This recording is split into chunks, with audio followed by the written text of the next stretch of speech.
Assassin's Creed Valhalla is finally here, and it is one of the most gorgeous looking games released this year. November 2020 will always be remembered for the release of the PS5 and the Xbox S/X. But Ubisoft have managed to release two very good games in November 2020, Watch Dogs Legion and the more superior Assassin's Creed Valhalla. Valhalla starts you off in Norway, where as a child the main character Eivor witnesses the destruction of their village and the murder of their parents. I say there because at this point you get to choose whether Eivor is male or female. I opted for the latter as I thought the viewpoint of a female Norse warrior was a cool concept indeed.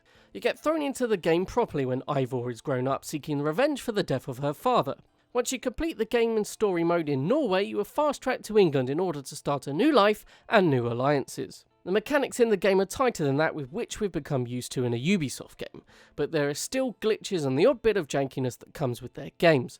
Combat at first feels loose, but this is more down to the fact you need to level up Eivor's abilities, and in a short while into the game the axe and sword fighting elements become much more natural and feel much more fluid, empowering the player to enjoy the combat found in the game. I often like to mix up melee combat with taking down enemies with arrows, but you can also employ the more traditional Assassin's Creed stealth-like tactics. Voice acting in this game is very good, though I find that in most video games eyes and other facial animations have not got to the standard of looking very human, but that is forgivable as it's more a technology thing rather than the game itself. Visually the game is stunning on PS5, Ubisoft have really outdone themselves here, and it is a pleasure to stop and soak in the beautiful Scandinavian and English countrysides they have emulated in this game.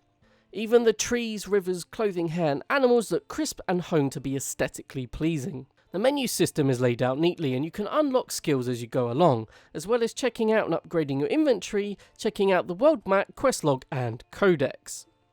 The game not only looks great but sounds great, with the music centralised around the themes of classical and folk styles. The sound effects from anything animated in the game is well recorded and adds to the immersion. Now for some more negative points. The weakest part of this game is the Assassin's Creed element, specifically the future and Animus stuff, which is severely limited thankfully.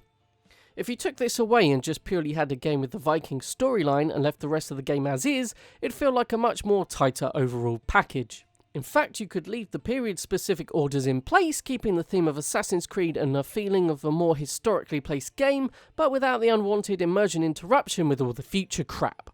The question is, are Ubisoft concerned about making money and keeping the Assassin's Creed series alive the way it is, or are they willing to branch out and make great single-player narrative games more in the vein of Assassin's Creed Valhalla? I have a feeling they're going to want to keep beating this dead horse.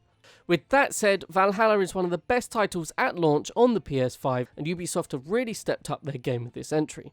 The game is a solid 8 out of 10 and is worth checking out, and may even have some lastability. Ask me again in a year's time.